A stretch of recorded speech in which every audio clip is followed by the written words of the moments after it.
someone has already done and is already doing what you want to do. And no, they didn't fall into a rich family to do so. They were not born lucky. You know you can be more. You can have more, do more, and be more. You know this. You wouldn't be listening otherwise. Hey everybody, it is your host, Mark Jones. I wanted to briefly let you know that as you watch this video, you may notice that most of the footage is from the guest side. Unfortunately, we went 9 episodes and this is our first technical difficulty error. Luckily, it still makes for great content. We really appreciate you following, liking, subscribing, and listening to what we have to say. So without further ado, here's your show. Hey, you guys. Thanks for tuning in to another episode of Millennial Market Talk. I am your host, Mark Jones, and this is a show where we empower, inspire, we don't entitle. Today, I'm joined by a friend, Jade Florez. Jade, how are you? I'm good. How are you? Doing very well. So before we get into what you do, who you are, where you came from, where you're going, all that jazz, I want to do a little bit of trivia. Okay. So this trivia that we do is intended to loosen up, things of that nature, but this one's a little bit different, so to speak. Okay. Okay, it should be fun. Okay. There's only 5 questions instead of 10. Okay, hopefully I get it right. Here we go. So the first question, what is the national average months of reserves that millennials currently have in the bank? Oh, geez. And it's multiple choice. Okay. So A, none, B, 2 months, C, 5 months. None. Okay, surprise, surprise. Millennials have an average of 5 months in the bank. Really? I was super surprised as well. Okay. All right. So do you happen to know what the, let's say, investor professional opinion of how much reserves you should have? The investor professional. Just anybody. Well, how much should someone have in reserves? To qualify for a mortgage loan? For anything. Oh, well, in my opinion, 6 months. Perfect. Okay. That's the average is what you should have is 6 months. Yeah. Let's move on. Okay. So number 2, do millennials have more or less credit card debt than the previous generation? I know millennials like to spend money, but then we also have those millennials that are kind of getting into like the small housing and the more economic type stuff. So True. we've got like 2 different types of millennials because it's such a range, right? So I'd say less. You are correct. Okay. And it's substantially less. Really? The average millennial only carries 1.5 credit cards. Oh, that's great. Believe it or not. All right. Well, cheers to us, millennials. I thought the same thing. So let's move on. And trust me, I did not intend for you to get any of these correct. Oh, okay. Well, then, you know what? We're already off to a good start. Yeah, see, I didn't. So no biggie. So number 3, what percentage of millennials actually bank online and have never been into the financial institution? I'd say 90%. On the money. Bank online? 90% on the money. Oh, I got it right. You got that. Oh, that's great. Way right. Wow. And that is correct. Most millennials, because of the mobile apps and the trust in putting their information. I mean, my dad still doesn't even bank online. Well, you know what? I've noticed that, like, even for myself, when I'm pre-approving borrowers, traditionally, if they're anywhere from the ages 20 to 35, 40 years old, they know how to get their statements online. But I've noticed that the older borrowers, they physically go in every single time in order to get them, and they'll bring them into the office. You're exactly right. Yeah, that makes sense. You're exactly right. We have the same thing happen on our end, but I coach the loan officers, do your best to educate them on how to do it, because you would be surprised, especially like when Zoom came out, you'd teach an elderly couple how to use Zoom, and they're thankful for you forever because now they can Zoom with their grandkids, things like that, and then they think they're hip too. I like that. I like that. You know? So number 4, let's see here. What percentage of millennials, and this is multiple choice, what percentage of millennials are saving for retirement? Is it A, 70%, B, 20%, or C, 90%? I'd say, what was B? B was 20%. I'd say A, 70%. You are correct again. Dang, I'm so good at this. And I think without trying to convey it, you can see that millennials are a little bit better off than what people perceive them to be. Yes, I guess you know what? Right? It's true. It's true. So number 5, the last and final, are millennials more likely or less likely to follow advice from a financial advisor? I'd say less likely. And that is correct. Oh, So I aced this test. You crushed the test. And the stats on that are 41% of millennials take advice from their parents versus somebody that actually does this for a living. Makes sense. Strange, Yeah. right? Well, Whereas the previous generation was actually in reverse. why do you think that is? Ease of access. Essentially, like the website that I founded is reviewmymortgage.com, and it's intended to have millennials self-educate. Okay. So here's all the programs that you can potentially qualify for, all that jazz, and it's right there. I mean, everything is always at our fingertips, so we believe that if we're going to take advice, it's going to be from somebody that cares about us, that is in our best interest. When I don't know how I feel about that. Do you feel that it's because with the financial advisors that they have to go in, it's somebody that they don't know, and it takes them physically going in to go over stuff with? Maybe the perception that is of that? definitely a possibility. I want to say it has a little bit to do with the trust, definitely. But more so, I want to tell millennials out there, trust the financial person that does that for a living. Your parents, not that they are intending to give you bad advice. It's just the advice may be dated. Right. So you've got to, there's nothing wrong with getting both takes and then making your own educated decision moving forward. Agreed. You know? So yeah, well, you did really good on that. That was great. I'm not going to lie. I'd like to say that I'm not surprised, but I'm surprised. I didn't do too well on my own quiz. So let's get into you. Okay. Jade, who are you? Where'd you come from? Well, I came from my mother. Her name is Wendy Grace. OMG. My husband's name is Eric. Okay. So I'm married. We have 3 kids. Fantastic. I have 3 little girls, ages 9 and under. So I've got a just turned 5-year-old, 6-year-old, and then I've got a 9-year-old. Okay. So they keep me incredibly busy. I also manage Longhorn Investments. So I am the central Texas division manager of that. And then I'm also an investor. So Very I good. flip homes. Well, we're going to get into all of that. Okay. So you being the owner and manager of Longhorn Investments, So I don't own it. I just manage it. you manage that, okay? So you have your own P&L and all that good stuff, or how does that work on your end? So I manage the Central Texas division. Okay. So San Antonio, Austin, and Corpus are completely under me. And then I have my own branch down here in San Antonio. Our office is located off of Brook Hollow. Very good. Okay, good. I learned something new today. Yeah. So in that aspect, what led you to this? I like to go all the way back so that we know who we're getting our advice from, who we're conversing with, to see if anybody relates to that. You know, you would be surprised at how many people have walked in your footsteps or similar and think that they're in a situation that they can't get out of. Yeah. So originally, before we got into real estate, I wanted to do law. Okay. So when I was 17, I started working for law firms, and I thought that that was the route that I wanted to go. I'm very type A, so I thrive in an environment that is books and studying and tests and stuff like that, right? That's my personality. My husband's the opposite. He's type B, so he's very much of the creativeness of our business, and somehow it works together. So I wanted to go to law. I wanted to be a defense attorney. Okay.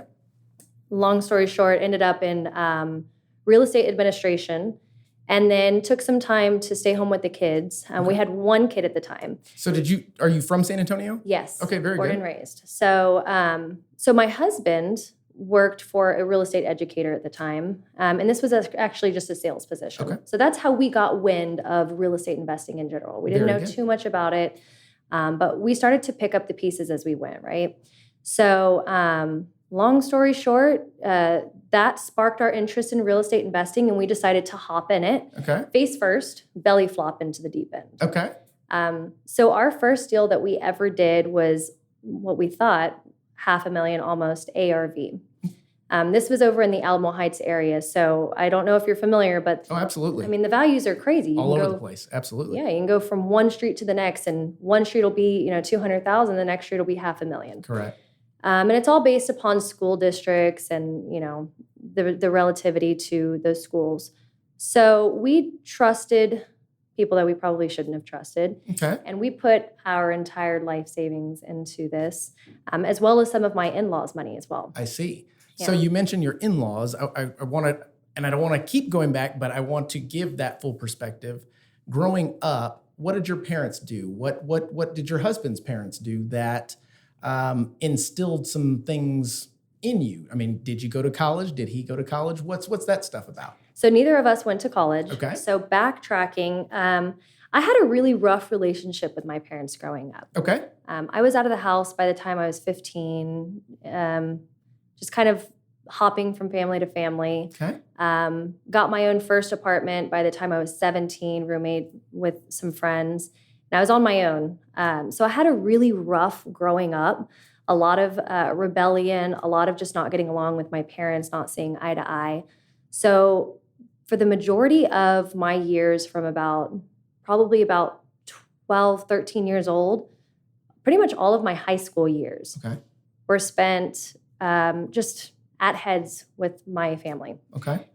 So left them when I was 15, got my own place. Now let me by ask 17. you, was that self-inflicted? Was it you didn't agree with what they were doing? They didn't agree with what you were doing? Because keep in mind, you're still a kid. Mm-hmm. Well, it's interesting that you say that because I feel like as I've gotten older and as I've become a mom, kids. Yep. you gain a different perspective. Now, I still, things have changed so much with me and my family and my parents. And their way, honestly, I think both of us are very different now than before, right? Sure.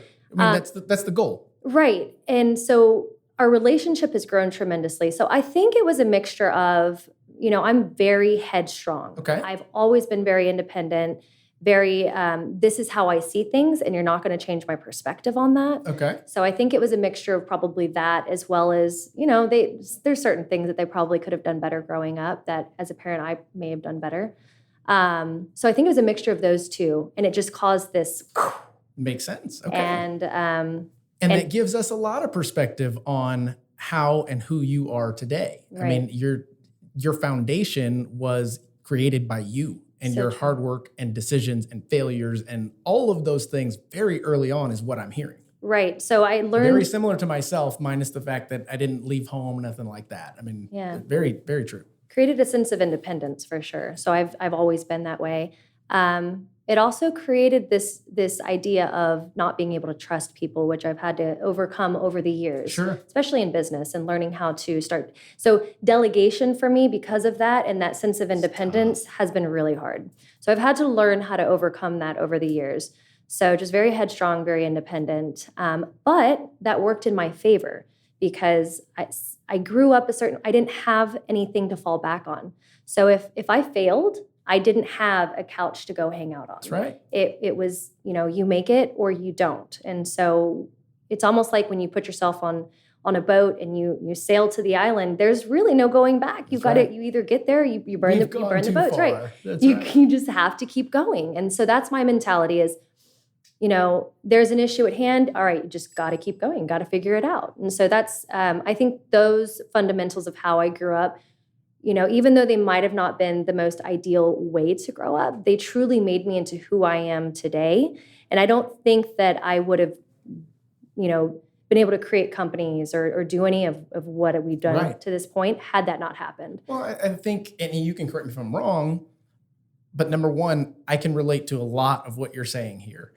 But the most important thing is you put yourself out there in a position to have to make your own decisions, to have to survive, like you said. And that being the case, what's I find very common in most entrepreneurs is there is no backup plan. Right. I'm all in. Right. And you have to be. Failure definitely is. A lot of people say failure is not an option. No. It's a milestone because it's gonna happen. It is, and it teaches you. Failure and going against things in life teach you how to be resilient. It teaches you how to figure out problems and how to create solutions to those problems, which inevitably you utilize when you're an entrepreneur. I call myself the fireman because I feel like I wake up every day just fighting fires. And there's just problem after problem after problem, and things like that happen. But you have to have the mindset, and I think failure creates that. You can fail, but unless you want to stay down forever, you have to figure out a solution to bring yourself back up. That's exactly right. So, I left, did that thing back before before I met my husband. I was homeless for a while. That did cause me to go into a little bit of a party mode, right? Gotcha, So I think sure. everybody kind of goes through that. Yep. Mine was just probably way more,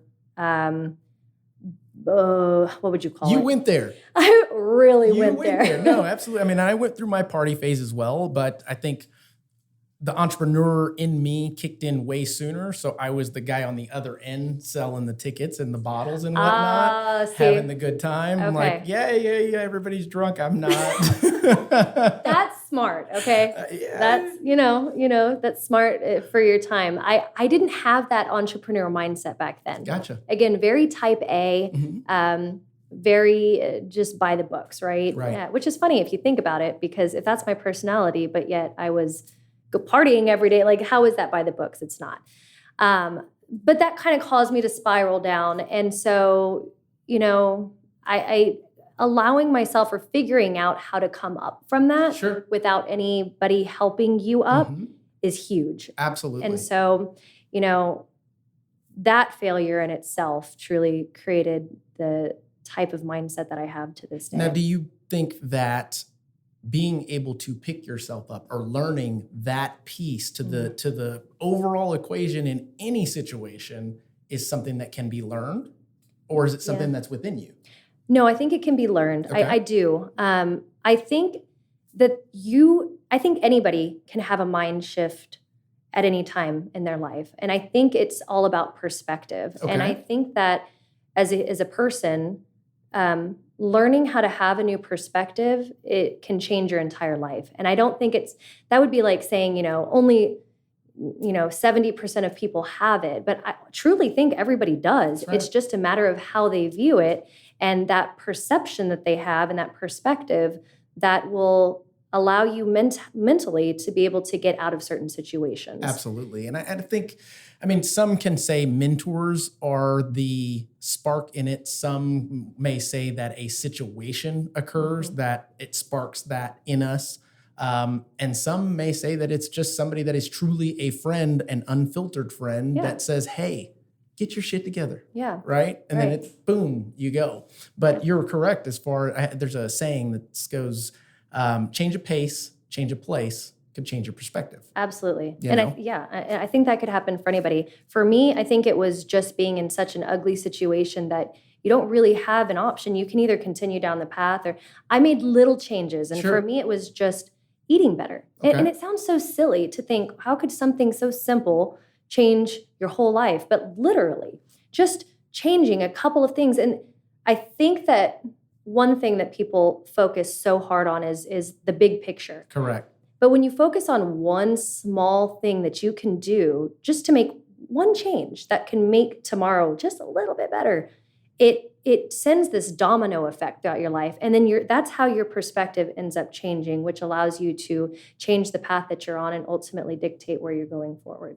So for me, it was just eating healthy and just changing. And that was the one thing. The one thing. The one thing that created a ripple effect that you actually could notice daily, and then it inspired you to change something else. And then it became working out. Baby steps. And like you said, people do tend to focus on the big picture when they should be thinking about it the same way they should eat an elephant. And I say that all the time. One piece at a time. One at a time, you know? Absolutely. Okay, good. Yeah. So keeping that going, let's talk about your flips. Let's talk about your first investment. You got into investments by way how? People don't just jump into, I'm going to be an investor. Yeah. How did that, you met your husband. I would imagine that came to play. Tell us about that. So met him, again, I was staying at home for a little bit. I had done the law firm thing for quite some time. So I took some time off to stay home we had one kid again at the time. He was working for the real estate educator. That's when the spark, again, it just takes a spark. And so then we started looking more into it, and we were like, hold on, you can make money this way. And this was, 7 years ago plus. Okay. So the real estate market was really lucrative back then. Sure. And you could find great deals. And so, we had somebody that was supposed to be rates mentoring. were low. Oh my goodness. You said that and it triggered back. I mean, I've been a lender it'll be 9 years now. So you're right. In that little peak of time. You're correct. It was great. Well, not at the beginning, but once we figured it out, it was great. So that's, when the light bulb went off, and we had somebody that was supposed to be mentoring us. And so, they came to us, they were like, hey, I know you're interested in becoming a real estate investor. I've got this great deal for you. It wasn't Montalongo or something like that, was it? Oh, yes. No way. Yes. Okay, I'm so much more interested now. So, guys, I also want to say this. I have been super excited about this discussion for quite some time, and not to put pressure, but I'm just telling you, I am excited about it because my wife and I are doing some flips. We have been doing the property management for years and things of that nature, but now we're getting into some bigger risks, and I want to see from your perspective. You're not only doing it, you're living it. You're succeeding at it. So sorry, that was my little rabbit hole for the moment. Side note, that's okay. Yep. We'll keep that in there. We'll go over that away. Too. Lost train. So Montalongo is not the one that brought us the deal. Okay. Montalongo is who we worked for. Okay. So guy brought us the deal. They're like, this is a great deal. And keep in mind, so I'm 22 years old at this point. So everything in my life started so young. You leave the house by the time you're 15, and everything just, you start so young. So 22 years old, I'm a baby. And, when you're 22, you don't feel like you're a baby. But looking back in hindsight, like, I was a baby. As a matter of fact, most 22-year-olds, they know everything. Oh, I knew everything. That's right. And, who trusted me with all this money? I don't know. So got this deal. It was a great deal. Again, Alamo Heights District, what we thought it was, but it was actually MacArthur District. Yeah. So what she's talking about there is we have a historical district or area within San Antonio in the inner city that is almost like a marker for, success and the old way of doing things here in San Antonio.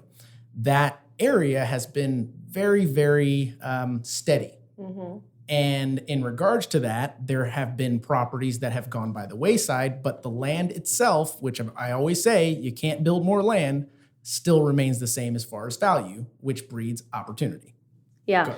And some of the homes over there, if you go into the actual Alamo Heights District, they're gorgeous. Right. You've got mansions over there. And so we did the drive-by of the home, and they took us through it, and they were like, it was a 2-story home.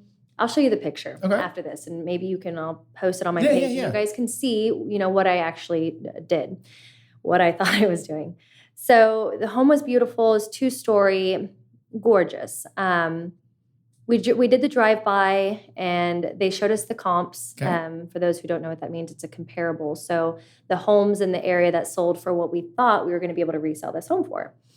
Well, apparently all the comps were for Alamo Heights, not MacArthur. And for those listening, what separates the difference when you're looking at something like that? I mean, would it be the actual area, or is it the school district? What is determining that value and the close proximity to the other? And that's the hard part. So the biggest factor is the school district, right? Mm-hmm. So you have MacArthur versus Alamo Heights School District, which is a huge indicator of, which side of the fence your values are going to be on. And then also proximity, right? So it's just, you have to stay so far within your legal zone, and you can't venture out of that. Right, because then it changes the value. So much, by almost 50%. Wow. And so we thought that the value, the after repair value of the home was going to be $550,000. Well, so we got into this thing. We spent about, $50,000 on this deal. And we had issues with the contractors, just the whole shebang, just everything went south. And I was dealing with a hard money lender at this time. Okay, very good. And I was going to ask, because most are going, wait a minute, she said she's 22. Where the hell did she get all this money? Right. So hard money lender. Very good. Very unique situation. So the hard money lender, I was dealing with them. Long story short, I'll save you the details, but they ended up taking the property back. Okay. We lost it all. Now, did it go back to the hard money lender? Yes. Okay, very good. Went back to the hard money lender. But come to find out the value of the home. So we were in it for, again, this is a while back, so bear with me, but we were all in it for about $280,000. Okay. It was only worth about $330,000. Gotcha. We thought it was worth $550,000. So, we thought we were making a massive payday on this. And, you invest everything into it only to find out that you were just so wrong. Yeah, and filling up this balloon and just... Yeah. And the advice that you were given was so wrong, and just everything was so wrong. Wow. And so it was all gone. That was our nest egg. That was all the money. And then I remember we were trying to salvage the last part of the deal, and we got a tax return. This is when we still got money back from our tax returns. What's that like? I don't know. I forgot. I think we got like $6,000 or $7,000, like for a 22-year-old. That's huge, That's right? a lot of money. We put all of it into the project. So even our last dime on our tax Wow. return, done, gone. So we lost it all. So we lost our house. Our car was repoed. We had to get on food stamps. Gotcha. We didn't even have money for gas. We moved in with my in-laws in the upstairs of their house. Literally, when I say like rock bottom, Sure. complete rock bottom. And so that was really, really, really hard, especially on your marriage. Mm-hmm. Going through something like that, that is just, it was probably the worst thing that you could possibly go through. I can imagine. Yeah, absolutely. And to that point, which I'm sure we'll get to, but in my opinion, you truly can't reach your utmost successful point or your utmost potential to your successful point without reaching the utmost low of the bottoms. You don't know. I think it's kind of a spectrum of, I've had bad times, but are they really bad times? Because you know that it can go the opposite direction, like way higher, but you don't know it's possible until you know how bad you could have it. Right. And I think, and I feel like because of that situation, again, just like the situations in my past, right? Mm-hmm. All of these things that you go through in life, they're like, have you ever seen the movie, is it the movie Home, where they have all the little guys inside that little girl's head, and every single time the memory was captured, it goes into this little ball and it gets stored? No, but I'll send you that after Home? this. It was a Home? No, I feel like I really because I'm a movie. up. That is my escape. I feel like I screwed that up. Subtle. I don't remember what it was called. But I think all of the things that you go through in life, they get stored in your memory, and it ultimately is like a domino effect, and it controls how you ultimately respond to things in the future. So I think that, in combination with what I went through with the loss, made me into the investor I am today. And I'm a very conservative investor now. Mm-hmm. So we've never lost money since then. That's awesome. So we rock bottom, moved in with them. Husband got fired from this job. So now we are really rock bottom, literally. And so we had to figure out, what do we do now? Well, I mean, at that time, you could do what most do, which is give up. Right. I mean, the way that I look at it is flipping homes, investing homes, things of that nature. Whether you win or lose, depending on your margin and what you win and how much you lose, I compare it to a college education. You yourself did not go to college. I went and never graduated. And what it does for me is it tells me that I have the ability to, goodness gracious, I lost my thought. That's okay. It happens to me all the time. Anyway, we'll carry on. We'll store that one for later, too. There you go. It'll come back to me in a moment. So at that point, we had to figure out what the next step. Oh, you got it. Okay. I'll throw it back to you. I got it. Thank you. So you could spend, what, 50, 100 grand on a college education? True. Mm-hmm. And you get out, and what we're seeing these days is most that do that don't have much in the way of work experience. Right. So they're not able to pay these loans back, things of that nature. Whereas you, School of Hard Knocks, went to flip a property. Let's say you lost everything. Call it 50, 100 grand at the time. what do you do at that point? Do you take that education and move forward and then apply it? Whereas sometimes, let's say you flip a house and your first one, you lose 15 grand after completion, 20 grand after completion.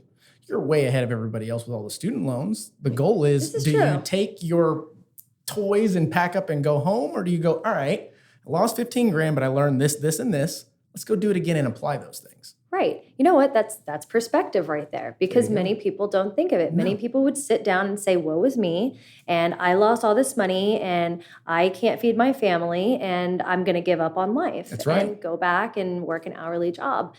But again, perspective. It's all about how you view those failures that ultimately dictate how you're going to move forward and create, the next step in your life. Amen. So, and these are, again, these little balls of memories that just get stored. And one of them for me was working at the table. And we were at this issue where, we needed to figure out what to do. We didn't have money to pay for childcare. We weren't going to make very much on him going and working an hourly wage job, no college degree. All he has is sales experience, and that's it, right? Trying to figure out what to do next. And so we made a decision. We're looking back, where it's like, well, that was kind of risky, but we did it. So we decided to stay in real estate. And so we decided, all right, we're going to figure this out, and we're going to keep going and just make it work. And so the way that we built back up was through wholesaling. Okay. And so wholesaling does not require money. So again, the deals were crazy back then. I mean, you could find 65% deals anywhere. Absolutely. And so we were finding those, and it took some time, though. Don't let me say that this happened overnight. Well, first off, from your perspective, explain what wholesaling is, so that we have a perspective of what stages you took to get to where you are. Wholesaling, in short, is if you go myself, right? So if I were to go and I were to find an off-market, direct to seller, discounted property, and then I go to an investor and I say, hey, Bob, I got this property. I got it for $50,000. You can make a killing on this. I'll sell you my equitable rights to this property for $5,000. And I, as the wholesaler, would make $5,000 for my time in locating this property and selling my equitable rights. Then Bob, as the investor, takes that flip over. That's perfect. Yeah. So essentially like a broker for a deal, but taking on the risk initially and passing it forward for a commission. Yes. Don't ever say broker, though, because you can get legally Correct. in trouble for that. Your equitable rights are being sold. I like that. So we started with that, and that took some time, though, right? Trying to figure that out, because that's not something that we were taught. It's something we had to figure out. And so that took, I want to say, months. And keep in mind, we're at our his parents' house, my in-laws' house, living in their upstairs with the kid, and just no money at all. Trying to figure it out. And so we had a coming to Jesus talk with his family one night. They sat us down at the kitchen table, and they said, so what's up? You need to figure something out. Y'all haven't made a dime. And they're like, you either need to get a job or you need to figure something out, because you can't live here for free anymore. Yeah. And Good for them at absolutely. that time. At the time, you're probably like, damn it. But hey, good for them. His parents are phenomenal. I adore my husband's parents. That's awesome. We have an amazing relationship. And so they were completely justified in telling us this. And, from a parent to a kid, I would probably say the same thing. Like, let's be realistic here. And his dad's military. Okay. So, let's think logically. You haven't made a dime. It's been months. You're sitting on your bum. What are we going to do about this? Let's take the next step. Sure. And so we told them, just give us a little bit of time. I promise you this is going to work. Just trust us, please. And keep in mind, the trust, if we're going to backtrack, we just flopped. And that was part of their money too. So the trust was one more time already on thin ice. Like, they're like, really? Are you serious right now? Just trust us, please. And so sure enough, right after that, we ended up making our first wholesale deal. We made $3,000 and we were able to get back on our feet, get out of their house. And they said, just get on your feet first, pay us back later. And so we maintained that. We wholesaled and built back up our nest egg through wholesaling. Okay. And my husband got a killer deal, and we made like $20-something thousand on it. And we were able to give them their money back. That's awesome. Pay Very them good. off. And And so that's how we built back up our nest egg and got back on our feet to remain in real estate investing. And others have said this on this show, which is if you have a plan, if you have a work ethic and an idea that you are passionate about, there are people out there that may invest in you. Yes. You miss 100% of the shots you don't take, you got to ask. Anywho, so in your wholesaling piece in the beginning, how are you guys finding the properties? So our first deal that we got that we made $3,000 was off of the MLS. Okay. I'm telling you, you could find them everywhere. As opposed to knocking on people's doors, Right. looking at overdue taxes, things of that nature? We didn't know how to do any of that Gotcha. back then. Okay, yeah. Again, total newbies. Fresh, yeah. Total newbies. So the first deal we found, and I, if anybody knew me back then, they probably thought, these deals suck because we had no idea what we were doing. But we finally found one. It's like when you stumble across one, it's like finding a needle in a haystack. Oh, sure, yeah. But anyway, we got off the MLS and we sold it. We made $3,000 off of it. And then after that, that's when we started learning a little bit more about knocking on sellers' doors and what to look for. And I would go and do that throughout the day too. Bring the baby along. Hey, you want to sell your house? Awesome, perfect.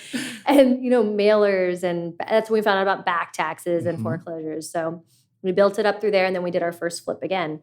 And, it's that I'm really glad that we did that because it's like overcoming trauma, right? Yeah, absolutely. You just have to rip the Band-Aid monkey's off. off my back now. Right. So we did our first one and it was a very small deal. But we made money on it. We completed it. And it was, I think ARV on that thing was like 120, 130 grand.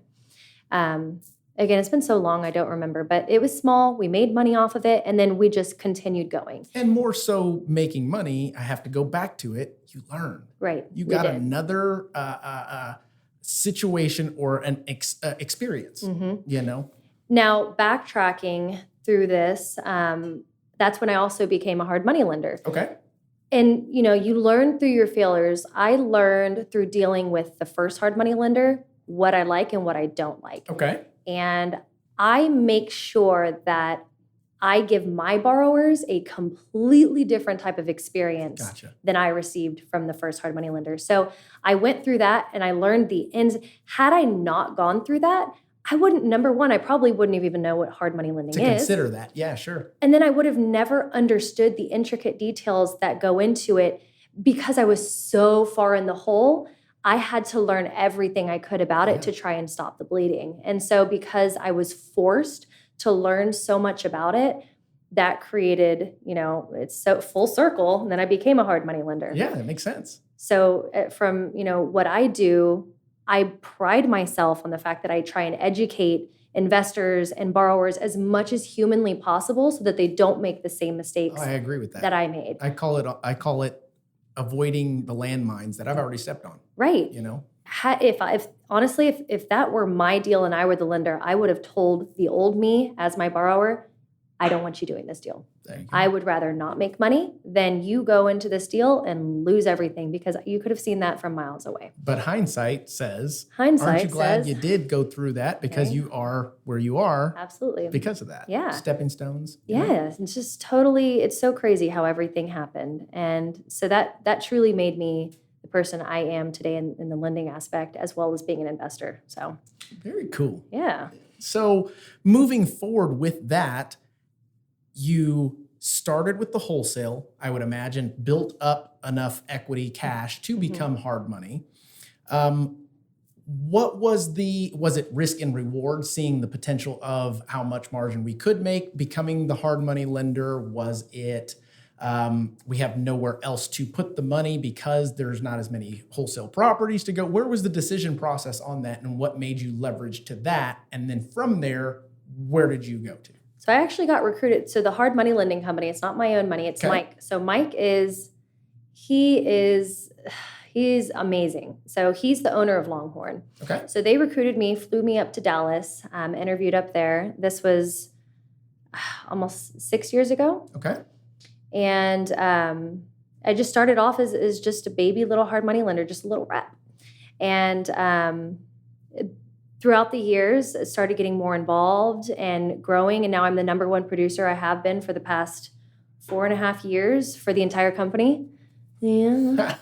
And so, we got our own office down here and grew it that way. So the money is Mike's, and he, as well as the other guys in the company, have also been huge mentors for me in growing and learning so much about everything. Absolutely. So the money that we made from wholesales, though, we did deploy that, and that's what we utilized for the flips. Love it. Very good. And like it says here, make money, make money again. Exactly. Repeat, Exactly. And for us, something that you had mentioned, that regardless if you had the money or not, I'm going to say right now, use somebody else's money first. We're doing flips at the moment, and I'm still using hard money, which we've calculated that in with our cost and all that good stuff. But there's no point in tying up all of my funds to take a risk like this when I can utilize my funds for the repairs, all the other things, and still be able to jump on other opportunities. Well, it's leverage, and that's what I tell everybody. Leverage. Like, I could utilize my own money and just go buy everything cash, but I still leverage because, one, it helps your return on investment. Absolutely. If I'm putting, $6,000 into a deal versus putting $150,000 into a deal, I'm able to spend my money and multiply that into multiple properties versus putting all of the eggs into one basket. I like that. Helps your return on investment, allows you to buy more deals, right? And it reduces, the risk involved as well. Absolutely. I mean, money sitting is just money sitting. Literally. I mean, That's if you look and you put your money in even a money market account, you're going to have such a low return. Not even keeping up with inflation. No. So And get ready, guys. Get ready. yeah. Just saying. Yeah. So, that's how we've done it. And constantly just buying whatever we can that makes sense. And I will say I am more of a conservative investor now. Okay. So when I make moves, they're very calculated, but we've never lost money since that's happened. So when you look at a deal these days, and I would imagine you're doing a conglomerate of all of them at this point because you now have them all in your wheelhouse. What is the minimum margin that you guys are looking at for a deal in regards to, let's say, flip? And then after you know what? Let's talk about that first. So it depends. So I look at a couple of different things. I look at how much time is this going to take me? Okay. So if it's a $60,000 renovation and I'm going to have to spend a lot of time managing these contractors, then I want to make more money. Absolutely. If it's something that's going to be a $10,000 to $15,000 rehab and I can get it done in a weekend, then I'll buy 80, 90% deals because my time is calculated into that factor as well. So I look at location, I look at the amount of time that it's going to take me, and then ultimately what that profit is going to be. And I look at that profit, the net profit, based upon those numbers, and I figure out, okay, this was done in a weekend, but I'm only going to make, we'll say $10,000. Okay. All right, cool, let's call it a day, especially in Not a this bad market deal. right Yeah, now. You can sell. absolutely. But if I'm going to be spending time working on a $60,000 renovation, then I want to make way more. So my time is equivalent and parallel to the type of loan to value or the type of percentage deals. that I'm Yeah, I gonna be mean, I'll purchasing. call it your threshold based on the value of your time. Right, exactly. So that's how I look at mine. Okay, some fun stats that I actually wrote down. I can't without just off the cuff. The average margin for flippers is anywhere from 15 to 25% in margin. Texas actually sits at 25% right now. Yeah. Do you think that is going to start decreasing substantially? Absolutely. So I'm seeing, again, 6-7 years ago, 65% of the after repair value. So there was a huge chunk of profit that you could obtain Absolutely. when purchasing investment properties. But I'm noticing that the norm right now is about 80%, which leaves the investors about 20% gross equity to be able to capture. Right. That's not including any cost, holding costs, taxes, anything like that. Correct. Now, we have a lot of out-of-state borrowers that are coming in and purchasing these properties, which drives the cost up, which reduces the amount of margins that investors are able to make on their deals. So that's definitely decreasing as we go throughout time. So when that starts to take place, and this is more future tense or planning, do you guys then start shifting your portfolio to a buy and hold? Yes. So right now, So we're doing a little bit of both right now. I'm okay with the inflation simply for the fact that when I resell it on my flips, I can also inflate the cost. Perfect, yeah. So for me, it's kind of a wash. I may buy it at 90%, but by the time that I am done with my renovation and I resell it, the price is also inflated. So Sure. it kind of still gives me some meat on the bones. Now, once we hit a point where people can't afford that, that's when we transition more into this. So the benefit of And being we're getting able, close. we are Getting real close, yeah. we are. So that's the benefit of being able to understand how to work multiple different exit strategies. And an exit strategy is what you do with the property after it's fixed up. So once we do that, we'll transition more into the buy and hold portion of it. What I'm doing right now is I'm selling off some of those buy and holds because I have so much equity because Right. it's so inflated. Right. And I'm rolling it into a 1031 exchange so Very that it's good. tax deferred and then buying more. And with that, I can buy. There's that leverage again. Right. I can buy 90% deals because, my money was sitting in equity anyways. Instead of one rental property, I can now release that into 2 or 3. Sure. So that's our strategy right now, is selling off a little bit, doing some flips, capturing that inflation. But once that stops and you can't ask, $50,000 over because they can compensate for that in cash, we're going to do more of the buy and holds. And hopefully we'll see, once that happens, we'll see a little bit of trickle down effect, and hopefully that helps. As you should. Yeah. I mean, you should. And I'm an advocate for that. But there is one thing that I wanted to go back to, which is essentially once you get to the point where these properties, you're now having to hold them, have you guys considered becoming the bank? Turning it around, owner finance, seller carry type situation. Tell us about that, because I'm an advocate for not worrying about the cash flow right now because that's a short-term kind of concept, whereas long-term, use the tenant's funds to pay down the principal of the property till it's paid off, shrink your terms to 15 years if you can, because somebody else is going to be paying that. You get the benefits of the tax write-offs, all that jazz. But once you become the bank, you get to then become the amortization calendar or schedule. So I'm so young that my long-term goal is to have properties paid off that I can hold forever, that I can pass down to my kids. Yeah. With owner finance, and so we do this. Let me preface by saying we have owner finance seller carry deals. They're not always my favorite. And the reason for that is that I want to be able to pass down a portfolio to my children. I have 3 little girls. I don't want them ever having to depend on anybody. I want them to be able to have their own assets as they grow up. Now, when you owner finance these deals, you lose possession of the property because somebody purchases it. And once that's paid off, so does, the benefit of owning that property as well, right? Or not, of receiving payments for that property. So it's no longer your asset technically. You've sold it. Right. So I think everybody has different goals. My goal is to own the long-term portfolio. Gotcha. It helps me with tax benefits, all of that I enjoy. Now, I do utilize the owner finance strategy when I can't cash flow enough on a certain deal. Okay. So for instance, if I buy it and my PITI with a rental deal is going to be, we'll say $1,000, but say I'm only able to rent it out for maybe $1,200. $200 a month is not going to cover, potential maintenance cost, anything like that, right? So for me, that would not be an advantageous rental deal. However, I could owner finance that and increase the principal to be above what I owe, right?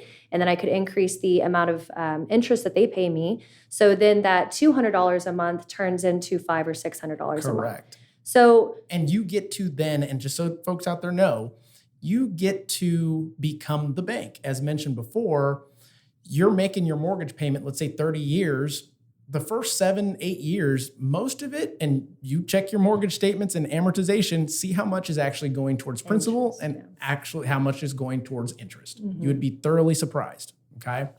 I agree. So we do those. Sometimes we'll also do those by taking over the payments for the seller. So say the seller's underwater, meaning that what they owe is practically what they're at. So we'll take over their payments and then either rent it out or wrap that note as well. There you go. So every deal is so unique that you have to figure out which strategy is going to be able to be most profitable for you as the investor. Agree. Yeah. So owner finance deals, I like them. The only issue that I have with owner finance deals is there's some things that you have to also consider, such as what if the tenant doesn't pay? You have to actually go through the foreclosure process. Yeah, and we're in Texas, y'all. Yeah. So if it's their homestead, that can potentially be delayed. And that's much different than you evicting a tenant, right? Correct. So the process could be up to a year, and you incur the holding costs as the investor for that time. So that's a little bit more risk involved. And that may have basically just ate into the profit you would have made by becoming the bank. Exactly. So it's important to vet out who it is that you owner finance to. But you also, people, roll into situations. Look at COVID. Yeah. You sometimes unforeseen circumstances happen to these people. I'll get into that later. Yeah. I have one owner finance lady, COVID hit. And I think she was self-employed. And so she is late every single month, no doubt about it. But I have to make sure that the payments are made because ultimately that's my loan, right? That's right. So there's pros and then there's cons. So and what she means by that in layman is, and I explained it, a while back when we were going through the very beginning of COVID and this forbearance thing. You as the homeowner, the mortgagee, is paying the mortgage and stops. The lender or servicer that is carrying that note then has to still make those payments to the investor. Okay. Same concept, but now Jade, is the actual investor that still has to make those payments regardless of whether she receives payment on them. Exactly. So there's pros and cons to both. Exactly. So for me, rentals are my favorite. Again, I have kids. Now, if I were older, I didn't have any kids, and I just wanted to go cash flow and live in Fiji for the rest of my life, owner finance would probably be the way to go. You eliminate your maintenance costs. You eliminate all of the overseeing that you have to do on some of these rental properties. So, situations dictate, what you end up doing as an investor. So very true. Yeah. Very true. So let's go back. I'm going to take it back a little bit. Okay. So you your first investment, you utilized someone else's funds in regards to a mentor, all that good stuff. And then after you fell flat, there was a method that you were using, and I want your take on it. It's the BRRRR method. The BRRRR method? Yeah. The buy, renovate, rent, refinance, repeat. There you go. Yeah. So tell us about that. So that's what we utilize now. Okay. This is something that anyone can do, yes? Yeah, for the most part. So there's two different pieces to this puzzle is what I always tell people. You've got your front end portion. So I utilize hard money first, and then I buy it discounted. I rent, or how did I lose train of thought like that? I refurbish it. No, I renovate it. Thank you. Renovate it. How did that happen? I was like, is she thinking of an R word? Yes. You got a whole bunch. The whole part of the BRRRR. So I buy it, I renovate it, and so that's my first portion. So I use hard money to do that, right? Then once I'm done renovating it, I refinance into a traditional loan, which is going to then take my interest down to anywhere between 4 to 6%, depending on the time and all of that, loan to value and whatnot. You can talk to them about that. So this portion is where you would come in, right? Right. So then you refinance with a traditional lender who can drop your interest rate. And then at that point, these are interchangeable. You can either refinance and then rent it out, or you can rent it out and then refinance. But what that allows you to do is it allows you to gain equity, one.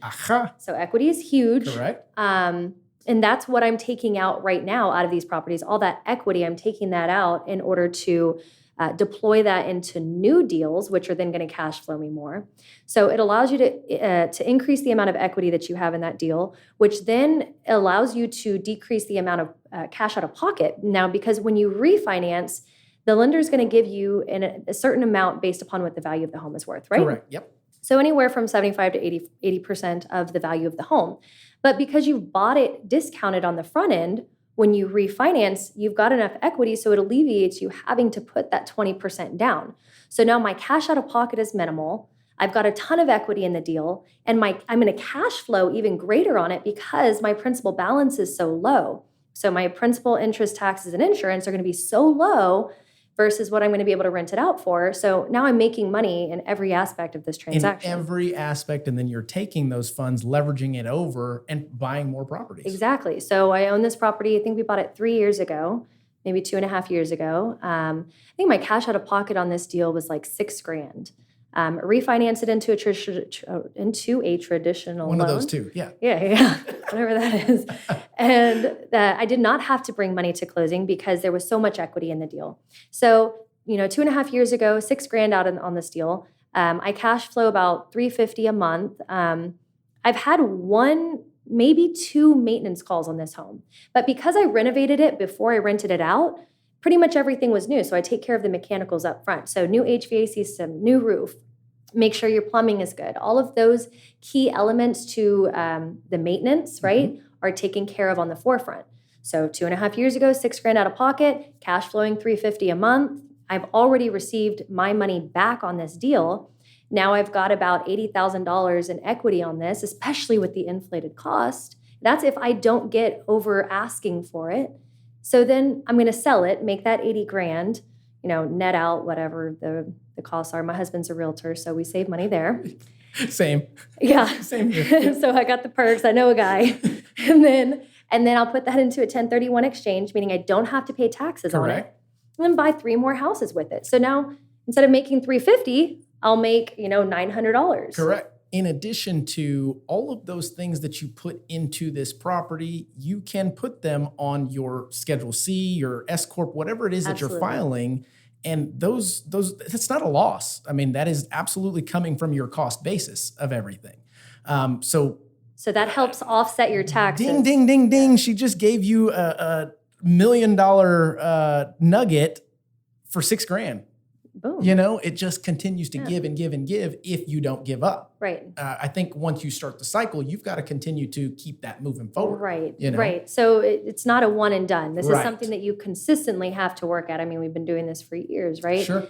It's something that you have to wake up every single day. And now this is not to say that there hasn't been fire. Again, I'm the fireman, right? So it's like every day you're putting out some type of fires, but you have to figure out what your end goal is going to be. And for me, it's to be able to own a portfolio of homes, pass something down to my daughters, and to just be able to pay down all my debt and just cash flow. And that's it. I want to travel with my kids, allow them to do whatever sports, gymnastics. Absolutely. Yep. Gymnastics is a whole mortgage, It sure I'm telling is. you. It sure is. So I always tell them each one of my houses pays for something different. So pretty much our whole life is paid for just from our rental properties. So I like that. Living on residual based on the work that you're putting in. Exactly. But you have to keep putting in that work to continue to grow.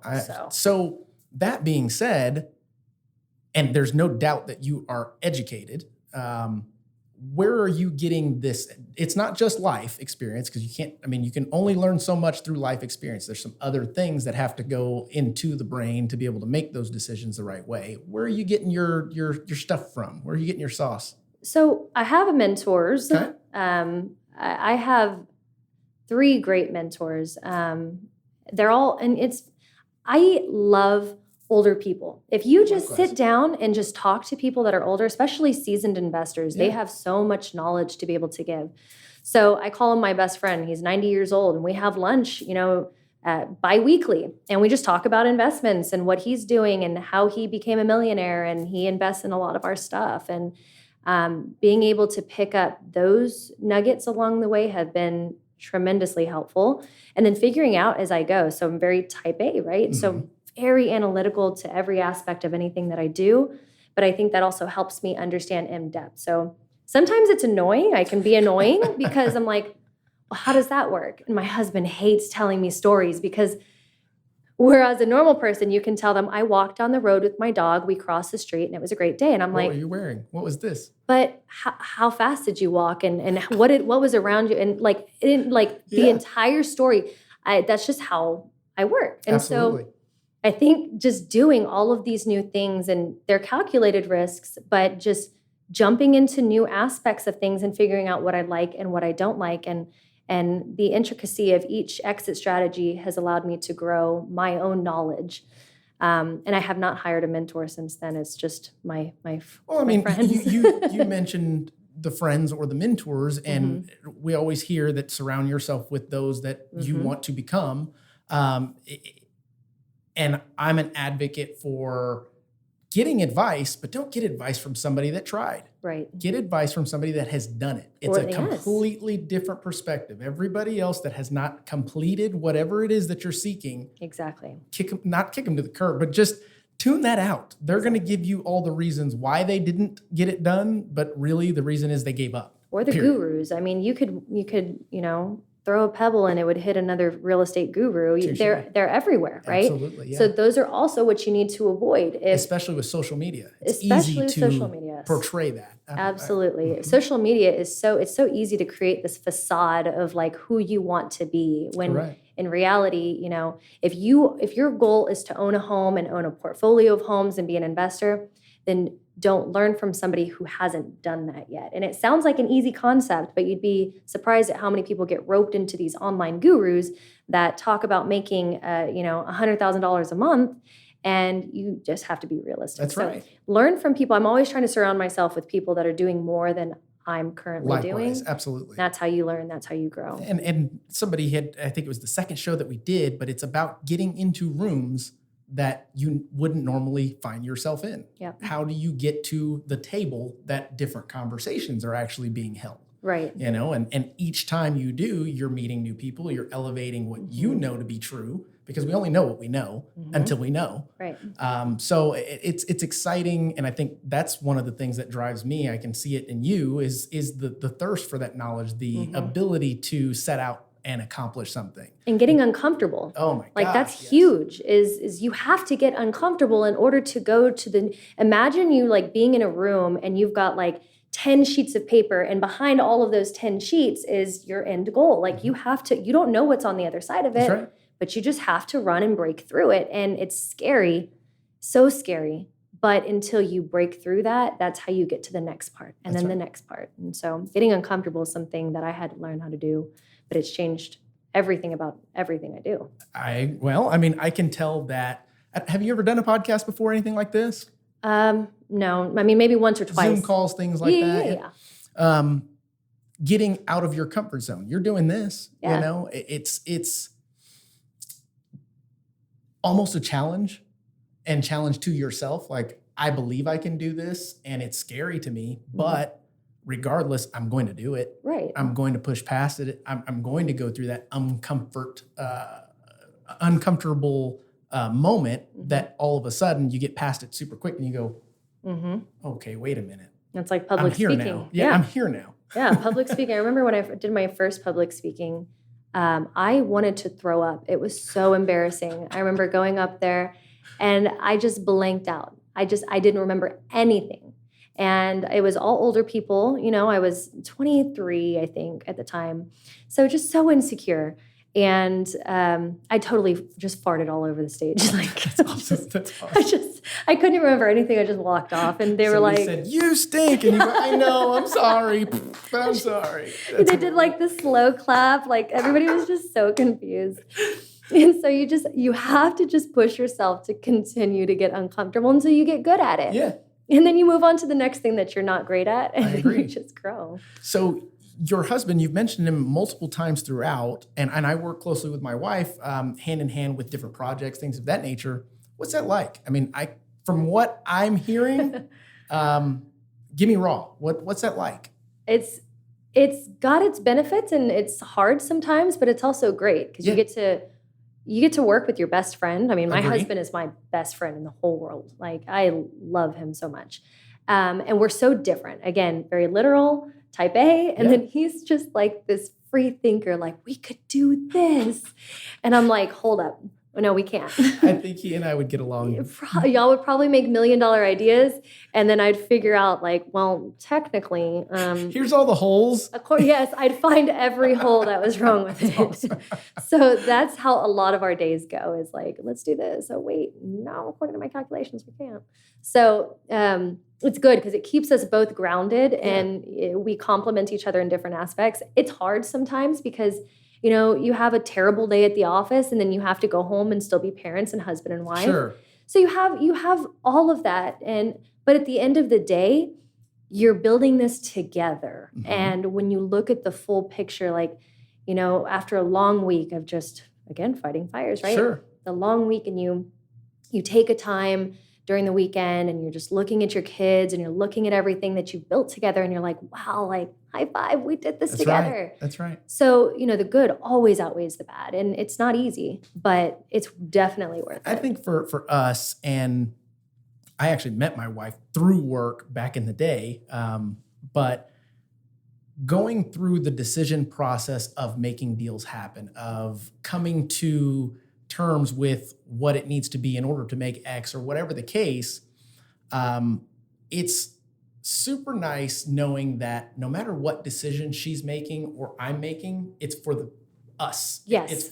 They didn't do it maliciously. They didn't do it with their own intentions or anything like that. And I think that is how we grow so quickly, because we know that both sides you can trust. Absolutely. Yeah. We're in it for the same overall goal, which is our family and our legacy. Yes. You're not worrying about a partner that could potentially backstab you. This is your life partner that you're growing something for your family. That's right. Half is mine anyway. What are you going to do? Even if you leave me, I still get 50%. So this is looking great. That's awesome. So I love it. It's been quite the journey, overcoming everything. And so with the flipping properties, all of that good stuff, what do you see yourself? I know you had painted I want to be on a beach in Fiji while everything's paying for itself. How far out is that goal? Is that obtainable? I know you're not going to stop till you get there, but realistically, what is the game plan on that? Sometimes I don't even know if we'll stop when you're in there. Like, I feel like I'm a workaholic, right? Like, oh my gosh. It reminds me of years ago, my husband and I were walking through the mall, and I remember this was probably 6 years ago, walking through La Cantera. There we are, right? What? And there was this stove in the mirror. Do you know which stove I'm talking about? There was this badass stove. Where? It was amazing. It was in the kitchen section of that one store. I don't know what they're called. I don't know. Okay, yeah. Anyways, I remember walking through, and my husband was like, when we make $150,000, we're going to buy that stove. And then we made $150,000 and we didn't buy the stove. And then I was like, when we make $200,000, I'm going to buy myself a Louis Vuitton, because I've never bought myself expensive purses. Yeah. Then we made $200,000 and never bought the Louis Vuitton. So it's just, you continuously hit these points. And sometimes you don't even realize you've hit all of your goals until you look back and you're like, wow, okay. You just look at your progress. Yeah. So my goal is a 5 to 7 year plan. We don't have any debt. We have leased vehicles that are business expenses. Okay. Yep. So really the only debt we have is just our home and then the principal balances on our mortgages. So we live off of that already. Hopefully a credit card that you run everything through and get a ton of points. Like Southwest card, okay, we get free mileage. I got the companion pass. Absolutely. I recommend it. Learn that from my 90-year-old best friend. There you go. Great tip.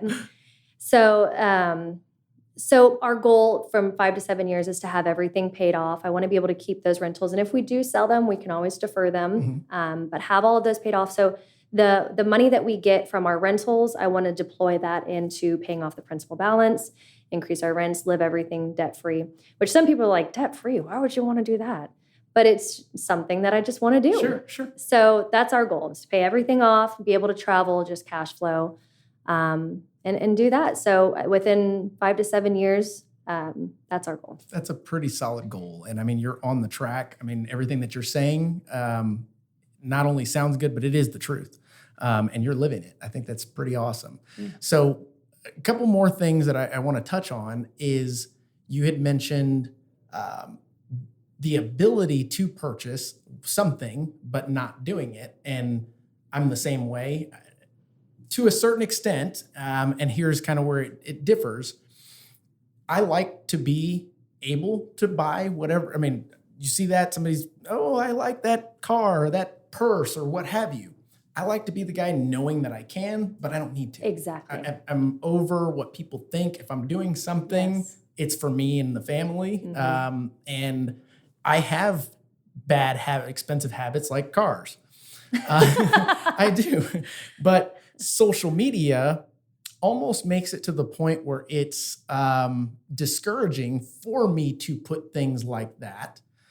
Whereas people would think that it's a flex, whereas this is just normal life. Yeah. Does that make sense?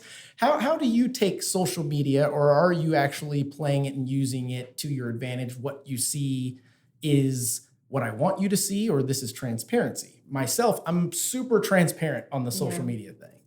So I think that I flexed way more when I didn't have what I have now. Okay. So I think that before I had everything that I have now and we hit the goals that we've hit, I remember when I made $100,000 a year, I remember flexing on social media and being like, the subtle like, yeah, but they could see the 100K at the end of my P&L sheet kind of thing, right? We're way past that now, and I would never do that. And for me, like, if you look at my outfit right now, this is from Old Navy. I bought this 3 years ago. This is from Nordstrom Rack. I paid like $19 for it. Like, none of my stuff is expensive. If I like it and I look good and I feel good, I do it. I've never bought myself an expensive purse, although I still haven't bought myself the Louis Vuitton. Go get your Louis. But it's so funny because once you hit that and you are able to buy it, it's less exciting. That is very true. Like, I will agree 100% with that statement. Spend $1,500 on a bag? That is true. Now, here's another concept, okay? There are 3 things that I actually will spend money on, but I spend them meticulously in the sense, my pens, I always have the best pen. That's unique. Okay. My watches. Okay. And my cars. Okay. Well, 3, 4 houses. All 4 of those things don't lose value if you buy them right. The pens included. I'm not joking. I mean, the shoes, from the belt, everything you're seeing here. Matter of fact, didn't you say Old Navy? Old Navy. I mean, I don't care where it comes from. I make this shit look good. Right. But at the same time, I know what I'm putting my money into. And in worst case scenario, this is still worth $500. The pen is Do you get what I mean? Going to hold value. So I'm the same way, but in different things. So my thing is vacations. Like, I love that. Yeah. When I travel, I stay at the nicest resorts possible. Like, I do the whole shebang, right? I like that. That's my thing, right? I guess mine is more experiences and houses. Okay. So for me, bags, clothes, like name brand stuff to me, I don't get anything out of it. It's not important to me. I don't care to impress you. Like, if I feel good, then I'm great. I have lost that desire to impress people with materialistic items. Now, will I go drop $1,000 for a Spurs game courtside? Hell yeah. Will I go and stay at the nicest resort? Let me know next time. I'm a season ticket holder. I know. For many years now. Yeah, we were too. And so it's like, those are the things I enjoy, the things that give me experiences and that I can enjoy with people that I care about versus the materialistic things like $1,500 for a bag that everybody can look at me and think I'm so cool for carrying. Yeah. Like, I'd rather I bought this from Dillard's in the maternity section. Yeah, nobody's going to see it. It's so handy. So I think you answered my question that I was going to ask, but I'm going to ask it anyway.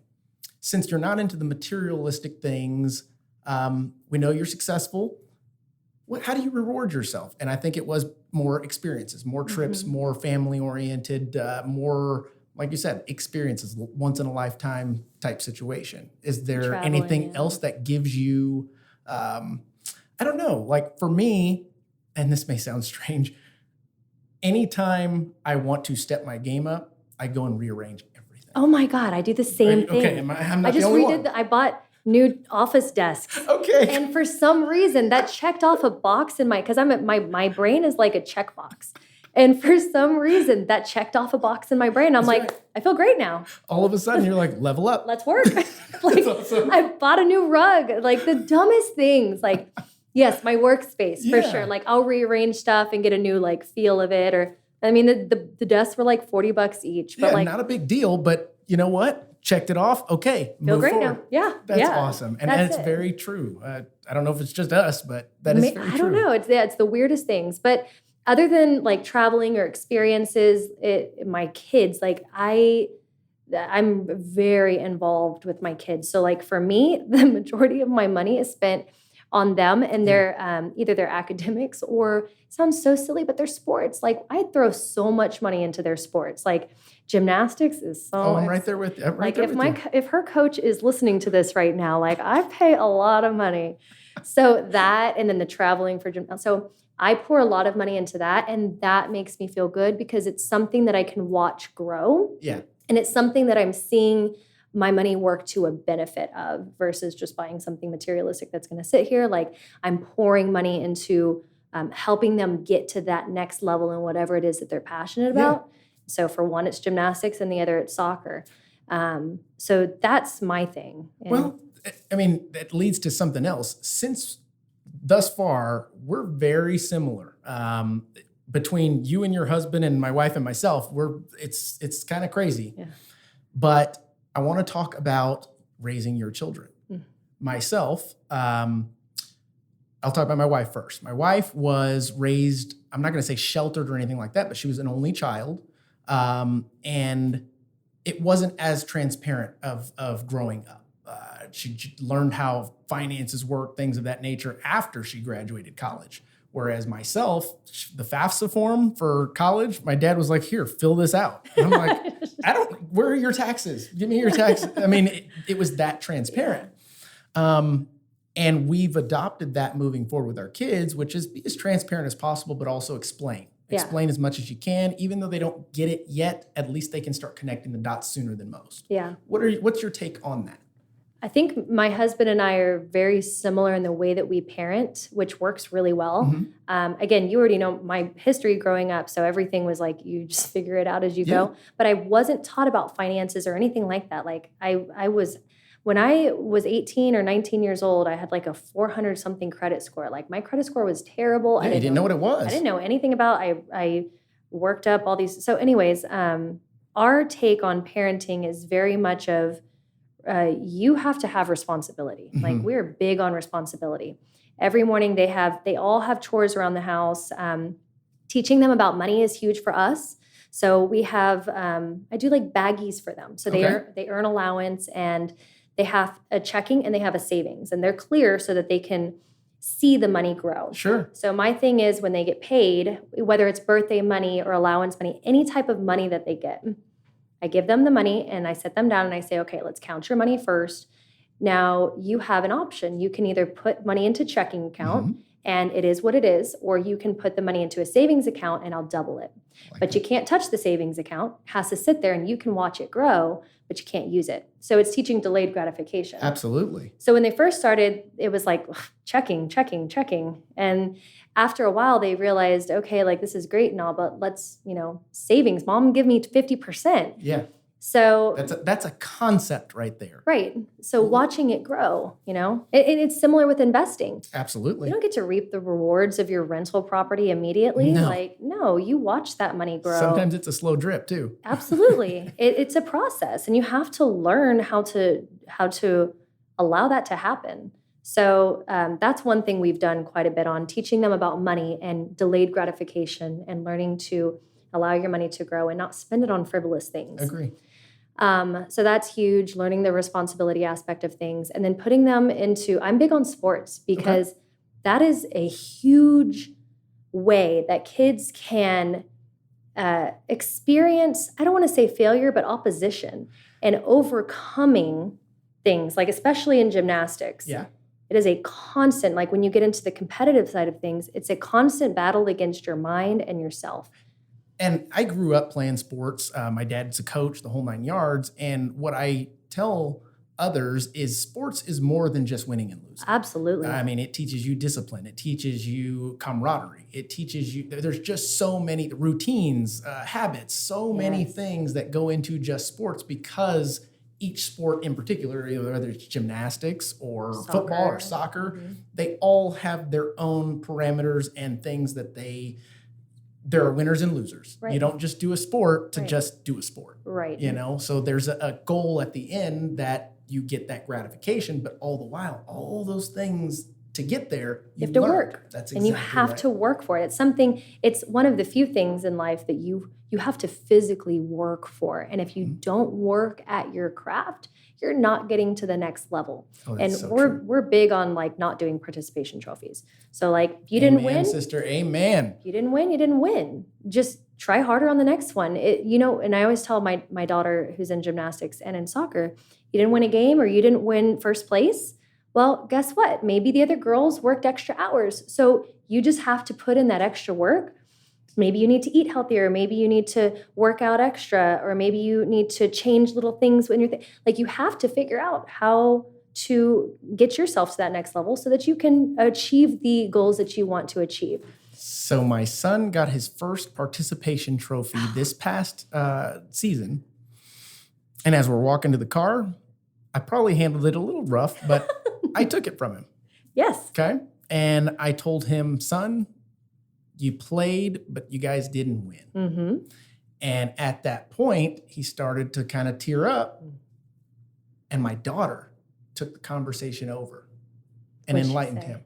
And it just essentially what she explained, what I was going to explain is, hey, there's winners and losers and you work hard. This is not as valuable as you think it is. Right. It's nice and shiny and you feel good for getting it, but what did you do to earn it? It devalues the actual opportunity to win something. If you give everybody a participation trophy, then what is it worth working so hard to be able to earn that goal? So what's happening with our world? Exactly. And that's why there's so much of this instant gratification type of mindset. Yeah. Because we are essentially bred to be able to get whatever we want when we want it. You can put a little bit of work in and get the same trophy that the guy who worked 10 extra hours than you That's right. Worked for.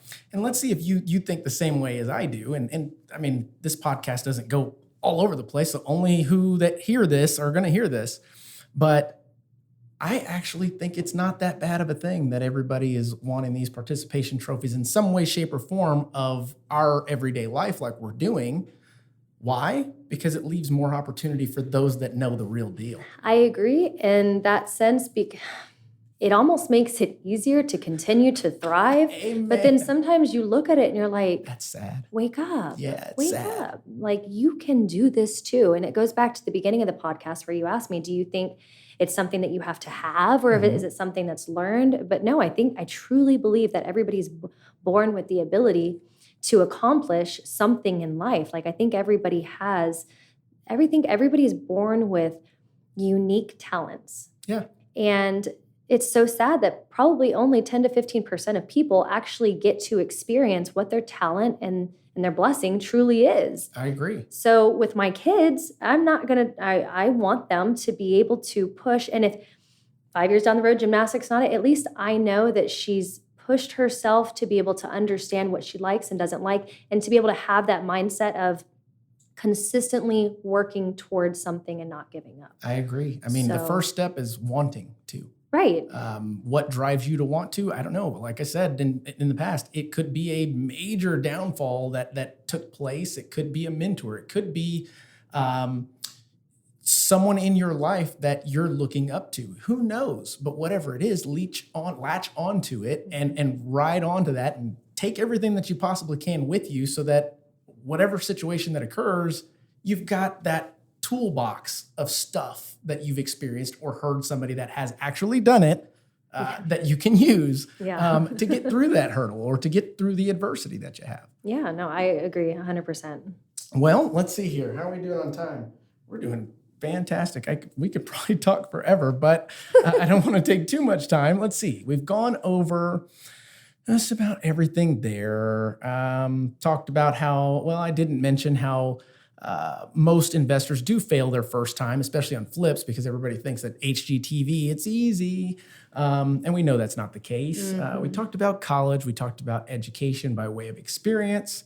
We've talked about leverage. We've talked about margins, flips, buy and holds. We've talked about the low inventory that there is. So it leaves opportunity for investors like ourselves that aren't people that go out and always change. We also create.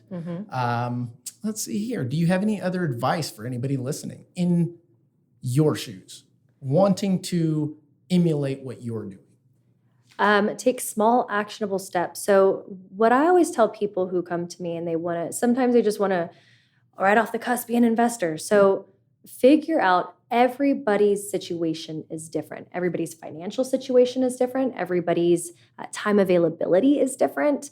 And everybody's goals are different too. So what I always encourage people to do is sit down and evaluate. How much money do I have? How much time do I have? And what is my end goal? And then from there, there's so many different exit strategies and ways to get into real estate investing. And they're not all for everybody. So figure that out first. And then from there, you can figure out which strategy to go down. Like for me, when I first got back into it after flopping, I had no money. I had time because I didn't have a job. Right. So I had the time, but I didn't have the money. And that's why wholesaling worked for me. Now, if I were, somebody that maybe didn't have as much time, but I had the money, I could go into flipping. Or maybe if you're older and you just want to get some cash flow and you have the money, maybe not too much time, you want a rental portfolio, then go that route. But don't just go into it without a game plan. Figure out. How about start with the end in sight? Right.